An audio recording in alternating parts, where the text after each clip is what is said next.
Já estamos de volta com o seu programa Estilo de Vida, hoje em clima de Páscoa, Quaresma, falando a respeito dos benefícios dos peixes da nossa região, mas também de todo o Brasil. Desde nós estávamos falando da questão da sardinha enlatada, mas e o atum?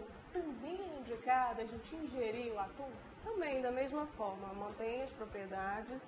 E aí a gente tem que estar atento à questão desses alimentos enlatados, à questão do sódio, né? As pessoas que têm restrição em relação a sódio por problemas de hipertensão, tem que estar atento. A gente não pode estar sempre consumindo a mesma coisa, é a questão do equilíbrio, né? Então eu posso estar consumindo um dia um tipo de peixe, outro dia eu posso consumir um peixe fresco, né? Nos finais de semana, e a gente sempre opta pelo peixe mais natural, mais saudável. Então se eu tenho essa possibilidade, aqui na nossa região a gente tem essa facilidade de estar encontrando um peixe fresco, um peixe que foi pescado há pouco tempo, e a gente tem que estar sempre atento também que esse peixe, apesar de ser fresco, ele tem que estar ali no gelo. O nosso clima da nossa região é um clima muito quente e a gente não pode de forma alguma deixar, o gelo é uma forma de estar ali preservando aquele alimento, evitando que ele se deteriore mais rápido, né? Então eu tenho que observar isso também, preferencialmente, que esse peixe esteja sendo acondicionado num local frio, né, num local fresco, com a presença de gelo também. Inclusive tem uma pergunta a respeito deste assunto que fala assim: qual a melhor forma de preservar o peixe, salgando ou na geladeira? Muitas pessoas fazem hoje, até para facilitar a vida da dona de casa, deixar esse peixe já temperado, minha mãe faz muito isso, e coloca na geladeira. Isso é indicado? Não tem problema nenhum, até pela questão do sabor, a gente pode fazer para que aquela carne ela absorva melhor aquele tempero. Como minha mãe fala, o tempero. Aquele sabor. Agora a questão da salga, né? Hoje a gente não tem tanta dificuldade em armazenar um peixe, porque praticamente toda a população tem geladeira. Utiliza-se muito a questão da salga para os interiores, né? O local que não tem como preservar aquele alimento, e o sal ele é um fator de preservação, né, da estrutura daquele alimento, não permite que aquele alimento entre em deterioração, né, ou que demore um pouco mais para que isso ocorra. Então a gente vai sempre preferir, se for uma forma de armazenamento, que eu armazene ele congelado, sem salgar. A questão do preparo é coisa de poucos dias, você prepara, você salga, coloca o seu tempero, para que aquele peixe fique realmente mais saboroso, que ele assimile ali aquele sabor, e não tem problema de a gente fazer isso, contanto que você, dona de casa, não exagere no sal. A gente procura utilizar algumas ervas, né, para dar esse sabor, sem que a gente precise utilizar uma quantidade maior de sal para estar dando sabor para esse meu alimento. Agora, uma outra questão que você falou é observar os rótulos dos alimentos. Agora, a respeito do bacalhau, com essa preocupação do sódio, no período de Páscoa é muito comum as pessoas comerem, consumirem realmente o bacalhau, seja em posta, seja mais assado, ensopadinho. Hoje tem bacalhau de todas as formas, né? O que a gente pode falar a respeito desse sódio? A partir do momento que esse peixe foi feito a salga, o sal está lá. Por mais que você faça a dessalga desse peixe, né, que você tente retirar aquele sal do peixe, mas ainda assim tem a presença de sódio ali. A gente tem que estar atento mais à questão das pessoas que têm problemas, né, em relação à pressão, né, os hipertensos, porque o sal ali ele já está inserido naquele alimento. Por mais que você retire aquele sal, mas já tem a presença ali do sódio, isso pode afetar a saúde, né? Mas como geralmente é uma época de festa, né? É uma época que eu costumo falar que o alimento ele traz muito esse convívio familiar. Tudo que a gente faz, fez uma festa, você quer servir um alimento de qualidade para a tua família, né? Então a gente serve, tem essa atenção, mas evitar consumir muitos alimentos salgados por causa da questão da hipertensão. Muitas vezes eu não tenho esse problema, mas o fato de eu consumir muito ou de dar sempre preferência para esses alimentos salgados, eu posso estar criando, né, um ambiente propício ao desenvolvimento de uma doença hipertensa, né, de hipertensão. E para a gente conseguir dessalgar esse alimento, o bacalhau, tem alguma dica? As técnicas geralmente são deixar de molho, lavar, né? Aí cada dona de casa ou cada pessoa que trabalha com isso vai ter a sua técnica em específico. E aí a gente tem a atenção de estar sempre tentando eliminar o máximo que a gente puder. Agora tem uma outra pergunta que é uma pessoa aqui da nossa região que diz assim a respeito do piracuí. É um peixe saudável devido passar por muitos processos? Então, o piracuí não é o peixe, o piracuí é a farinha do peixe, né?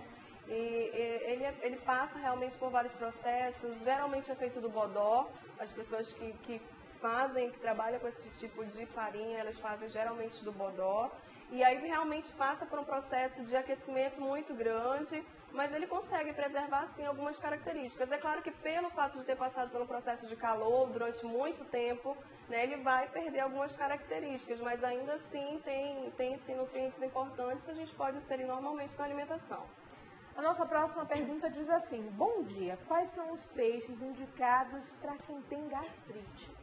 Então, a questão da gastrite, a gente tem uma dificuldade em relação, a gente tem que entender que a gordura, ela leva muito mais tempo para ser digerida. Então, quando a gente consome proteínas e gorduras, existem os ácidos que vão estar digerindo ali as gorduras, e eles podem causar um mal-estar ali no estômago, mas isso vai acontecer com qualquer alimento de origem proteica.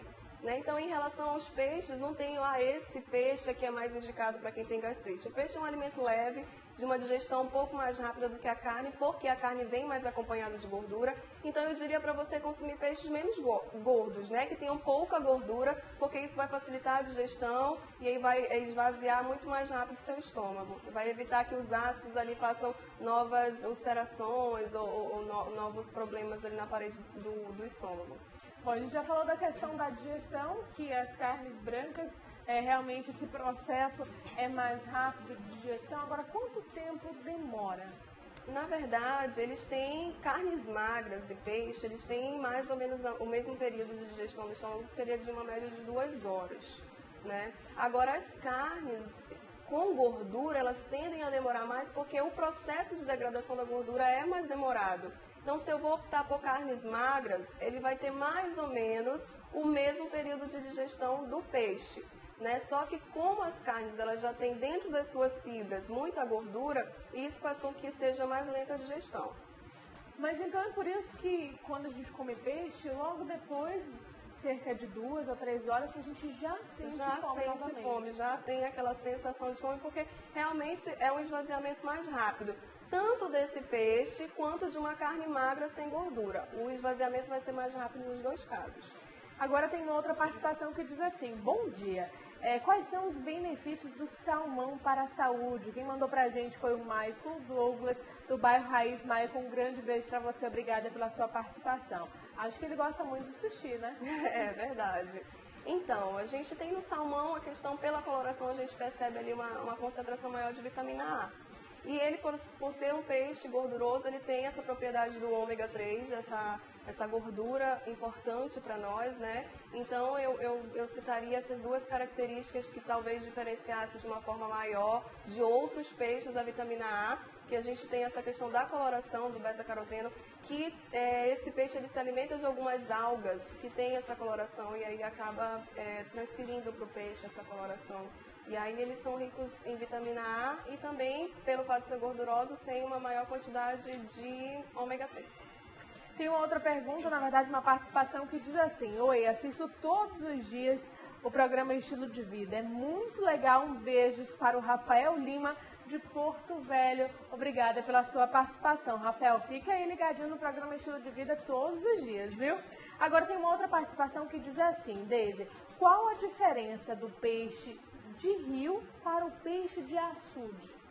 Então, o peixe de açude, ele geralmente vai ter uma carne um pouco mais molinha, porque aquele peixe ele não tem que estar nadando por muito tempo para estar procurando alimento, o alimento está sendo ali fornecido para ele.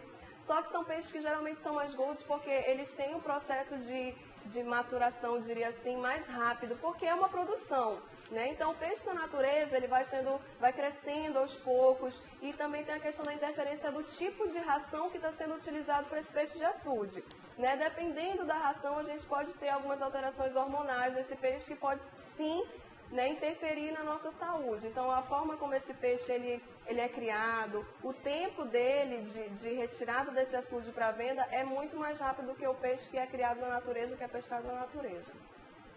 Tem uma outra participação que diz assim: A pessoa que não consome peixes está exposta a tipos de doenças? Se ele tem uma alimentação substituindo por outros tipos de proteína, não. Ele pode usar o peixe como uma complementação para variar, tem as suas características positivas, mas todos os nutrientes que são encontrados no peixe, a gente pode obter de outras formas, através de verduras e de frutas, algumas vitaminas, o próprio ômega a gente pode estar obtendo através de cápsulas também, já que eu não gosto de comer peixe, mas eu quero inserir o ômega na minha alimentação, né? Então a gente tem outras formas. Não quer dizer que eu não consumo peixe, eu vou ter alguma carência. Se você substituir esse peixe, essa proteína, por outro tipo de proteína, seja carne de porco, seja carne de gado, carne de vaca, de frango, você consegue sim suprir essa carência, essas carências, você vai ter uma alimentação normal, saudável. Mas se você puder inserir o peixe na tua alimentação, é uma forma de você ganhar, ter mais lucros em relação à tua saúde. Eu aconselharia que você utilizasse peixe sim. Bom, só para finalizar a nossa entrevista rapidinho, é a respeito do preparo desse peixe. O que acontece com a carne? A carne mal passada, ela traz malefícios para a saúde. A mesma coisa acontece com o peixe? A mesma coisa, é o que a gente já falou a respeito do sushi. O calor, ele é uma forma de eliminação de bactérias, eliminação de micro-organismos. Quando esse calor não consegue penetrar em toda a partícula ali do meu alimento, em todo o meu alimento, ele pode sim ficar com alguma área que não recebeu calor e alguma área que porventura esteja contaminada vai continuar com a presença daquela bactéria, vai continuar com a presença daquele micro-organismo. Tem uma outra participação, a última participação que diz assim: bom dia. Qual peixe da Amazônia tem mais ômega 3? Quem mandou pra gente foi o Evandro Andrade, ele está ligado no programa, está achando muito legal. Evandro, um grande beijo para você. O que a gente pode falar a respeito desse ômega 3? Então, Evandro, muitas pesquisas ainda estão sendo realizadas em relação à presença de ômega, né? São informações novas que a gente tem agora, como eu citei, através das pesquisas feitas pelo INPA, realmente, que tem sido assim importantes na nossa área, porque muitos alimentos da nossa região a gente não encontra uma tabela nutricional, algo que indique qual a porcentagem de determinado nutriente ali. Então eu não tenho realmente como te falar qual peixe que tem mais ômega ou não. O importante que eu vejo em tudo isso é que a gente tem sim a presença de ômega que antes a gente achava que não teria. Pelo fato de as nossas águas serem quentes, né, nós não teríamos ômega nos nossos peixes regionais. E hoje, através dessas pesquisas, a gente já sabe que não é uma quantidade igual ao peixe de água fria, mas são quantidades importantes que vão trazer benefícios para você, para a sua família que vai estar consumindo esse peixe. E quem achar que essa reposição não está acontecendo na quantidade ideal, pode fazer aquela substituição, complementação com as cápsulas. Com o auxílio de um nutricionista, o nutricionista pode estar recomendando para você a quantidade que você precisa, porque a nutrição ela é muito individualizada, né? Cada caso é um caso, ela vai tratar você da sua forma individualizada. Então, para você, o nutricionista, achando necessário, ele vai recomendar, sim, a quantidade ideal para o teu biotipo, para a atividade que você exerce, né? Para as funções do teu dia a dia, e ele vai estar indicando esse ômega 3 se ele achar necessário. Tem uma outra participação que diz a respeito de uma dieta para quem tem princípio de diabetes. É indicado o consumo de peixes? Sim, o peixe a gente opta pelos peixes mais magros nesse caso, porque a gente sabe que tem uma relação da gordura com essa questão do diabetes. E aí o peixe ele não tem muito carboidrato, não interferiria diretamente nesse sentido, né, dessa metabolização em relação ao diabetes. A gente estaria com um olhar mais atento em relação ao carboidrato, tá? Fazendo essa troca de carboidratos simples por carboidratos complexos, mas em relação ao peixe, a gente pode estar utilizando tranquilamente como substituto de outras carnes, que vai trazer mais benefício do que carne vermelha, que tem muita gordura, né? Até do frango, de algumas partes que a gente utiliza, que tem aquela pele, aquela gordura aparente. E substituir o peixe de açude, de viveiro, por um peixe de rio também, isso ajuda muito, visto que a ração pode influenciar diretamente nessa questão da gordura. Pode influenciar. Não é algo... Hoje é difícil a gente encontrar até um peixe que tenha vindo, né, da origem dele de rio. Geralmente a gente encontra mais peixes que são criados em viveiro, em cativeiro, mas isso não faz com que ele perca as qualidades. Mas se eu conseguir ir sempre pelo saudável, pelo mais natural, eu vou optar por ele. Agora a gente estava falando aqui no intervalo a respeito da ova de peixe. É saudável? Então, é uma parte do peixe, né? Tem todas as suas propriedades ali também, tem muitos nutrientes, tem a questão da proteína ali também presente. Então, as pessoas que gostam de consumir esse alimento não tem problema nenhum, não tem nenhuma contraindicação, a gente diria assim, em relação a esse consumo. Observar que tipo de rio, qual é a fonte, porque tem muitos peixes que vão ser contaminados pelo local onde ele está sendo criado, né? Que tipo de água, está perto de algum local que pode ser contaminante, que tem algum fator contaminante, seja de agrotóxicos, seja de fábricas que estejam ali por perto, que podem estar despejando ali naquele rio algum material pesado, algum metal pesado, que o peixe vai estar absorvendo ali, né? Então a gente tem que estar sempre observando a questão da procedência desse alimento para garantir um alimento saudável. Teise, muito obrigada pela sua participação aqui no programa Estilo de Vida. Gostei muito do nosso bate-papo. Vamos colocar em prática nessa semana, né? Já que vamos celebrar esse momento de Páscoa com a família e colocar tudo que a gente aprendeu aqui, né? Não até só na mesmo Semana Santa, mas levar essas dicas, né? Inserir esse alimento durante todo o ano aí que vai trazer benefícios com certeza. Obrigada mais uma vez e até a próxima. E para você de casa, não saia daí, porque o seu programa Estilo de Vida ainda não terminou. Já tem muitas notícias envolvendo esse universo saudável.